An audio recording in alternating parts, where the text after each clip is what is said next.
தமிழ் மக்களுக்கு வணக்கம். 2 நாளா வெளியில போயிருந்தேன். அதனால நான் வீடியோஸ் குடுக்க முடியல. அது மட்டும் இல்ல, தமிழ்நாட்டில நடக்கின்ற தொடர்ச்சியான குற்றச்செயல்கள். பார்த்தீங்கன்னாக்க, பெண்களுக்கு எதிரான அந்த அ செயல்கள் குற்றச்செயல்களா இருக்கட்டும், அல்லது சட்டம் ஒழுங்கு மற்ற சட்டம் ஒழுங்கு சார்ந்த பிரச்சனைகளா இருக்கட்டும், லாக்கப் மரணங்களா இருக்கட்டும், இப்படி தொடர்ச்சியா நடந்துகிட்டே இருக்கு. அதுல முக்கியமா நம்ம பார்க்க வேண்டியது சிவகங்கை மாவட்டத்தில நடந்த அந்த லாக்கப் மரணம். இந்த ஆகாஷ்ங்கிற அந்த இளைஞன இந்த அளவுக்கு கொடுமைப்படுத்தி, அடிச்சு, டார்ச்சர் பண்ணி கடைசில பார்த்தீங்கன்னாக்கா, மரண வாக்குமூலமா அத குடுக்குறான். டையிங் டிக்ளரேஷனா அவன் குடுத்துட்டு இறந்து போறான். அதில எவ்வளவெல்லாம் கொடுமைப்படுத்தியிருக்கான் அப்படின்றத அவன் விவரிக்கிறான். இதையெல்லாம் கேட்கும்பொழுது, உண்மையிலேயே இந்த காவல்துறை மீது நமக்கு இருக்கக்கூடிய நம்பிக்கை. ஏன்னா, இன்னைக்கு நம்ம பாதுகாப்பா இயங்குறோம். இன்னைக்கு பாதுகாப்பா நம்ம செயல்படுறோம். நடந்து போறோம், நடந்து வரோம். யாரும் எதுவும் கேள்வி கேட்க முடியல. நமக்கு நம்மள பாதுகாப்பா நம்ம உணர்றோம் அப்படின்னா, அதற்கு முக்கிய காரணமே காவல்துறை தான். ஆனால் அந்த காவல்துறையே இந்த அளவிற்கு மோசமா நடந்து கொள்ளும் அப்படின்றத ஜீரணிக்க முடியாத ஒரு ஒரு ஒரு விஷயமா இருக்கு. இது தொடர்ச்சியா நடந்துகிட்டு இருக்கு. நீங்க பார்த்தீங்கன்னாக்கா, தமிழ்நாட்டின் வரலாற்றிலேயே காவல்துறையால் கடத்தி கொண்டு போய் கொலை செய்யப்பட்ட வரலாறு அப்படின்றதை படைத்தது இந்த ஸ்டாலின் அரசாங்கத்தில் தான். அஜித்குமார் அந்த மரணத்தை நம்ம பார்த்தோம். திருபுவனத்தில எப்படி கடத்தி கொண்டு போயிட்டு பைப்பால அடிக்கிறாங்க. அந்த பைப்பால அடிக்கிறத வீடியோ எடுத்து, அதை வெளியில கொண்டு அது பரபரப்பாக பேசப்பட்டு, அதுக்கப்புறம் பார்த்தீங்கன்னாக்கா, அது அப்படியே அந்த வழக்கை மூடுவதற்கு முயற்சி செய்து, நீதிமன்றமே கண்டிக்குது. இந்த பைப்பு இத தான் பயன்படுத்தினீங்க அப்படின்னு சொல்ல முடியாத அளவுக்கு நீங்க சாட்சியங்களை எல்லாம் அழிக்கிறீர்கள் அப்படின்னு நீதிபதியே சொல்லக்கூடிய அளவிற்கு ஒரு ஒரு தைரியமா இத செய்றாங்க அப்படின்னா, நீங்களே யோசிச்சு பாருங்க. லாக்கப்ல ஒருத்தன கஸ்டடியில வைக்கிறோம். கஸ்டடியில வச்சு அவன் போலீஸ் அடிச்சாங்க அப்படின்றத அதுவும் நடக்குது. Judicial custody. நம்ம கடந்த ஆட்சியில பார்த்தோம்னாக்கா, சாத்தான்குளத்தில நடந்த அந்த இரட்டை அதாவது சகோதரர்கள் அவர்களுடைய கொலை. அது பார்த்தீங்கன்னா, ஜுடிஷியல் கஸ்டடி. நீதிமன்ற காவலில் இருக்கும்பொழுது நடைபெற்றது அப்படின்றது மிகப்பெரிய சர்ச்சையானது, அவர்களுடைய மரணம். ஆனா, அதையெல்லாம் கடந்து ஒரு படி மேல போயி, கடத்தி கொண்டு போய் கொலை. காவல்துறையுடைய அந்த விசாரணை அப்படின்றதே கேலி கூத்தாகிட்டு இருக்கு. இது நடந்துகிட்டு இருக்கும்பொழுது, அதே சமயத்தில விளாத்திக்குளத்தில அதிர்ச்சி அளிக்கக்கூடிய ஒரு சம்பவம் நடைபெறுது. அது என்ன அப்படின்னா, அ ஒரு 19 வயது பெண், சிறுமி எப்படி வேணாலும் சொல்லலாம். அவங்க இயற்கை உபாதைக்காக அவங்க வெளியே சென்றதாக சொல்லப்படுகிறது. வெளியில போனவங்க, மாலை வெளியில போனவங்க திரும்பி வரல அப்படின்ற நிலையில, அவங்க ஊர் மக்கள்லாம் சேர்ந்து தேடுறாங்க. தேடியும் கிடைக்கலன்ற நிலையில 10 மணிக்கு அவங்க விளாத்திக்குளம் காவல் நிலையத்துக்கு போய் சொன்னாங்கனாக்கா, "இல்ல நீங்க தூத்துக்குடி போங்க" அப்படின்னு அனுப்பி வைக்கப்பட்டதாக சொல்லப்படுகிறது. அப்படியெல்லாம் அலைக்கழிச்சு திரும்பவும் அவங்க விளாத்திக்குளம் போலீஸ் ஸ்டேஷனுக்கே வரும்பொழுது, அங்கே இருந்த ஒரு பெண் காவலரை இவங்கள தரக்குறைவாக நடத்தியதாகவும், அந்த பெண் யாரோடையாவது ஓடி போயிருப்பாங்க அப்படின்னு பொருள்பட சொன்னதாகவும், அவங்க குடும்பத்தினர் சொல்றாங்க. குற்றம் சாட்டுறாங்க.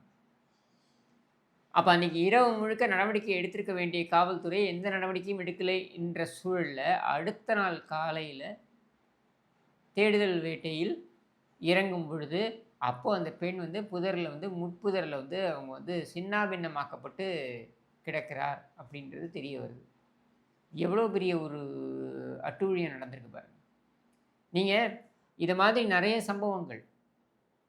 சுர்ஜித் என்கிற ஒரு ஒரு இளைஞன் தாக்கப்பட்டான் அப்படின்றது நம்ம எல்லாருக்குமே தெரியும்.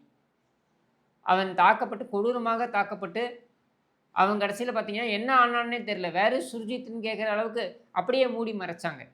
அண்ணா நகர்ல ஒரு சிறுமி பாலியல் பலாத்காரம் செய்யப்பட்ட பொழுது, இதே போல ஒரு கருணை இல்லாத ஒரு காவல்துறை பெண் அதிகாரி பேசியிருக்காங்க. அந்த அந்த சிறுமியுடைய பெற்றோரை தாக்கியிருக்காங்க அப்படின்றத அந்த சம்பவத்தையும் நம்ம பார்த்தோம்.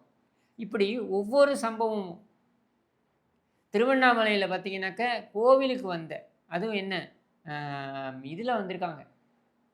ஷேர் ஆட்டோ மாரி அந்த லோடு வண்டி இருக்கு பாருங்க. அந்த லோடு வண்டியில தாய் மற்றும் மகள். அவங்க துடிக்க துடிக்க பாலியல் பலாத்காரம் செய்யப்பட்டிருக்கிறது. யாரால? காவல்துறையினரால் அப்படின்ற அந்த அதிர்ச்சி அளிக்கக்கூடிய தகவலையும் பார்த்தோம். கோவையில பார்த்தீங்கன்னாக்க, ஏர்போர்ட்டுக்கு பின்னாலேயே ஒரு இளைஞர்கள் 2 பேர் வந்து அவங்க வந்து காதலர்கள். அவங்க வந்து தனிமையில் இருந்த பொழுது அவங்கள மடக்கி, அங்க பாலியல் பலாத்காரம் நடைபெற்றது அப்படின்ற அந்த அ இதையும் நம்ம வந்து பார்த்தோம். இப்படி எண்ணற்ற சம்பவங்கள். இந்த ஒவ்வொரு சம்பவமும் நமக்கு உணர்த்தக்கூடிய விஷயம் என்ன தெரியுமா? காவல்துறை என்பதன் மீதான நம்பிக்கையே மக்களுக்கு போய்விட்டது. அடுத்து இப்படியெல்லாம் கிரைம வந்து நம்ம துணிச்சலா செய்யலாம். யாரும் நம்மள கேள்வி கேட்க முடியாது. ஒரு கர்ப்பிணி பெண்ண அடிச்சு தூக்குறான் திமுககாரன். அவன் மேல வழக்கு பதிவு செய்யப்பட்டு அவன் விடுவிக்கப்படுகிறான். அப்படின்னா என்ன சட்டம் ஒழுங்கு இங்கே இருக்கு? இதையெல்லாம் பெருமையாக பேசக்கூடிய ஸ்டாலின் தன்னை அப்பா என்று காட்டிக்கொள்கிறார். இதில கூத்து என்னன்னாக்க கனிமொழி அனுப்புறாங்க. ஏன்னா இவங்களுக்கு கிடைச்சது அப்பனும் மகனும் போ மாட்டாங்க இல்லையா? அதனால கனிமொழி அனுப்புறாங்க. இவன் குடும்பத்துக்கே இதே தாங்க வேலை. தாங்கள் சிக்கலில் மாட்டிக்கொள்ளும் பொழுதெல்லாம் வீட்டில் இருக்கும் பெண்மணிகளை அனுப்பி சமாதானம் செய்ய வைத்து, அதன் பின்னால் இவர்கள் ஒழிந்து கொள்வார்கள். இதை வந்து நம்ம ஸ்பெக்ட்ரம் காலத்திலிருந்து நம்ம பார்க்குறோம். சரியா? அப்ப இதுதான் இங்கேயும் நடந்திருக்கு. என்ன? கனிமொழிய அனுப்புறாங்க. ஏன்? உதவாநிதி போமாட்டானா? ஏன் ஸ்டாலினால போக முடியாதா? ஏற்கனவே ஒரு வாட்டி இப்படி நடந்த அஜித்குமார் வீட்டுக்கு ஃபோன் பண்ணி சாரிம்மா அப்படின்னு சொன்னவர் தானே இந்த ஸ்டாலின். அப்போ இங்க என்னன்னா, எந்த குற்றச்செயல் நடந்தாலும் நாம மீடியாவை வைத்து சமாளித்து விடலாம். அதிலிருந்து சமாளிப்பது எப்படி என்பதனை மட்டும் நம்ம ஃபோக்கஸ் பண்ணா போறோம். மக்களுடைய கவனத்தை திசை திருப்பினால் போதும். மற்றபடி நம்ம வந்து என்ன குற்றச்செயல் இங்கே நடந்தாலும் அதை பற்றி நம்ம வந்து கவலைப்பட வேண்டிய அவசியம் கிடையாது. ஏனென்றால் மீடியாவை நாம் கட்டுக்குள் வைத்திருக்கிறோம். மீடியாவை நம்ம விலைக்கு வாங்கி விட்டோம். அதனால் இது எதுவுமே வந்து வெளியில் வராது. இப்படி ஒரு கேவலமான ஒரு ஆட்சியை சத்தியமாக தமிழகம் கண்டதே கிடையாது.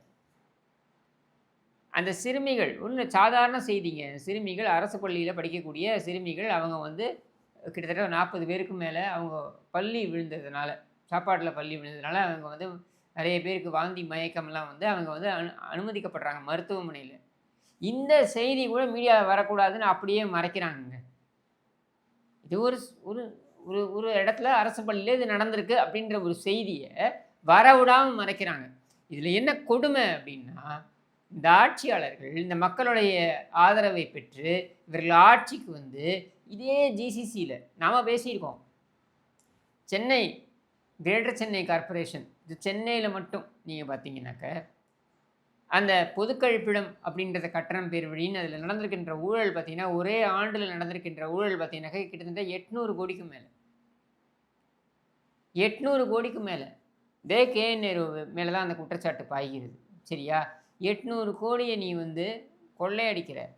ஒரே ஒரு பொது கழிப்பிடம் இல்லை என்கிற காரணத்திற்காக ஒரு சிறுமி சீரழிக்கப்பட்டு கொலை செய்யப்பட்டிருக்கிறார் அப்படின்றது எவ்வளவு கொடுமை. ஒரு பக்கம் 800 கோடி எவனோ திருட்டு போகிறான். ஒரு பக்கம் ஒரு பாத்ரூமை பயன்படுத்துறது கூட பாத்ரூம் கூட கிடையாது அப்படின்ற ஒரு சூழலில் மக்கள். இதைத்தான் நீ முற்போக்கு சமூகம்னு சொல்கிறியா? இதைத்தான் நீ சமூக நீதின்னு சொல்கிறியா? ஸ்டாலின் நீ வெட்கப்படணும் முதல்ல. அது எப்படி பெருமையாக புருஷனும் பொண்டாட்டியும் அப்படியே வரீங்களே வாக்கிங் வரீங்களே, உங்கள் வீட்டில் இருக்க பெண்களுக்கு இதே மாதிரியான பாதிப்பு வந்தால் நீங்கள் தாங்கிப்பீங்களா? இப்படி எங்களுடைய பணத்தை திருடி எங்களை சுரண்டி நீங்கள் பிழைத்து கொண்டிருப்பதற்காக நாங்கள் உங்களை ஆட்சியில் வைக்க வேண்டுமா? இன்னி வரைக்கும் முதலமைச்சர்கிட்டேருந்து பார்த்தீங்கன்னாக்கா ஒரு நேரடியான ஒரு பதில் கிடையாது.